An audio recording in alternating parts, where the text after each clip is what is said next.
Welcome back to my channel happy journey. இன்றைக்கி நம்ம எங்கே வந்திருக்கோம் அப்படின்னா ஒரு டூரிஸ்ட் பிளேஸ் போயிட்டே இருக்கும்போது ஆன் த வேல ஒரு ஸ்பாட் ஒன்று பார்த்தோம். ஃபோட்டோ வில்லேஜ் அப்படின்னு சொல்லிட்டு இருந்தது.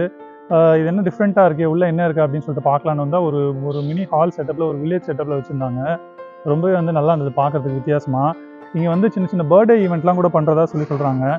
பர்த்டே ஈவெண்ட்டு, அப்புறம் வளகாப்பு, அப்புறம் ஒரு மஞ்சள் நீராட்டு விழா, ஒரு என்கேஜ்மெண்ட்டு, இந்த மாதிரி ஃபங்க்ஷன்லாம் வச்சுக்கிறதுக்கு ரொம்பவே யூஸ்ஃபுல்லாக இருக்கும்னு நினைக்கிறேன். எனக்கு ரொம்பவே பிடிச்சிருந்தது. இந்த காளையெல்லாம் வச்சுருக்காங்க. இதெல்லாம் பார்க்கறதுக்கு ரொம்பவே நல்லா இருந்தது. ஸோ சூப்பராக இருக்குது பார்க்குறதுக்கு. இந்த கண்ணுக்குட்டியோட இருக்குது ரொம்ப நல்லா அழகாக இருந்தது.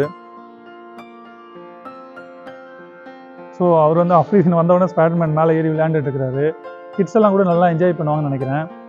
உங்களுக்கு பிடிச்சிருக்கா பாருங்கள். எங்களுக்கு ரொம்ப பிடிச்சிருந்தது. ஸோ உங்களுக்குமே தெரிவிக்கணும் அப்படின்றதுனால தான் தெரிவித்தோம். இந்த மாதிரி சேனலில் வர கார்ட்டூன்ஸு, இந்த கேரக்டர்ஸ்லாம் கூட வச்சுருக்காங்க. குட்டி அஃபிங்க வா, இறங்கி வா. ஸோ இதெல்லாம் ரொம்ப க்யூட்டாக இருந்தது பார்க்குறதுக்கு. நீங்கள் ஃபங்க்ஷன் ஏதாவது நடத்தணும் அப்படின்னா இந்த ஹால் கொஞ்சம் பெருசாகவே இருக்குது. ஒரு ஓப்பன் பிளேஸில் ஒரு வில்லேஜ் ஒரு அட்மாஸ்பியரில் பண்ணணும்னு நினைக்கிறீங்க. எப்போ பார்த்தாலும் ஒரு மண்டபம், கச்சன் சிட்டி, ரோடு, பொல்யூஷன், இந்த மாதிரி இல்லாமல் ஒரு பீஸ்ஃபுல்லாக நல்லா அமைதியாக அது ஃபங்க்ஷன் நடத்தணும் அப்படின்னு நினைக்கிறீங்கன்னா கண்டிப்பாக இந்த பிளேஸ் நல்லா இருக்கும்னு சொல்லிட்டு நான் நினைக்கிறேன். வண்டலூர்லேருந்து கேளம்பாக்கம் போகிற ரோட்டில் மாம்பாக்கத்துலேருந்து லெஃப்ட் எடுத்திங்கன்னா அந்த ரோடு கிட்டேயே தான். ஸோ ஒரு 1 கிலோமீட்டர் டிஸ்டன்ஸில் தான் இருக்குது. ஃபோட்டோ வில்லேஜ் அப்படின்னு சொல்லிட்டு கூகுளில் போட்டாலே உங்களுக்கு வந்துடும். அவர் கையில் எதை வச்சுருக்காரு. சரி வாங்க, ஒரு வாட்டியாவது நம்ம காலை அடக்கும். மாடு புடி மாடு. எப்படி இந்த மாதிரி ஒரு ஐடியா வந்துச்சு? ஸோ சிட்டியே இல்லாமல் ஒரு வில்லேஜ் செட்டப்பில் ஒரு அழகாக பண்ணணும், இந்த மாதிரி இதெல்லாம் வச்சு பண்ணணும் அப்படின்னு சொல்லிட்டு எப்படி உங்களுக்கு ஒரு ஐடியா வந்தது? எதெல்லாம் நம்ம மிஸ் பண்ணுறோன்னு ஒரு விஷயம் இருந்தது. ஆமாம், அந்த விஷயத்தை திருப்பி இங்கே கொண்டு வரதுனா இன்னும் முயற்சி தான். ஓகே, பின்னாடி நமக்கு டெவலப்மெண்ட் நிறைய பண்ணிட்டு ஓகே, ஃபியூச்சரில் அது வேறு மாதிரி ஓப்பன் வெட்டிங் ஹாலாக இருக்கும். ஓப்பன் வெட்டிங் மேரேஜ் ஓகே, ஒரு 700 பேர் ஆக்குபைடாக இருக்கிற மாதிரியான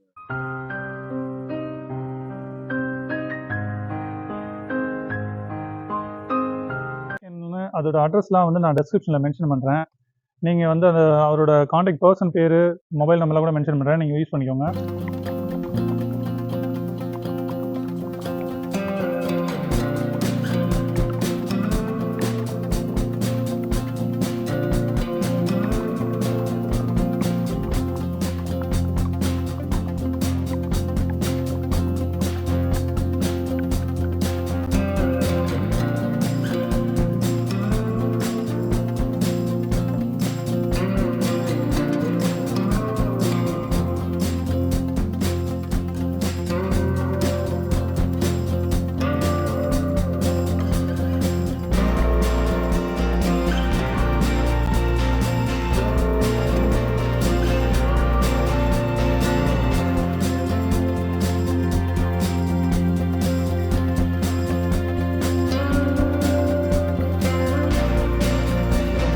இருக்கு. ஸோ நாங்களும் ஏதாவது ஒரு ஃபியூச்சரில் ஃபங்க்ஷன் வைக்கணும் அப்படின்னு சொல்லிட்டு ஒரு பிளான் பண்ணால் கண்டிப்பாக அதை புக் பண்ணிப்போம்.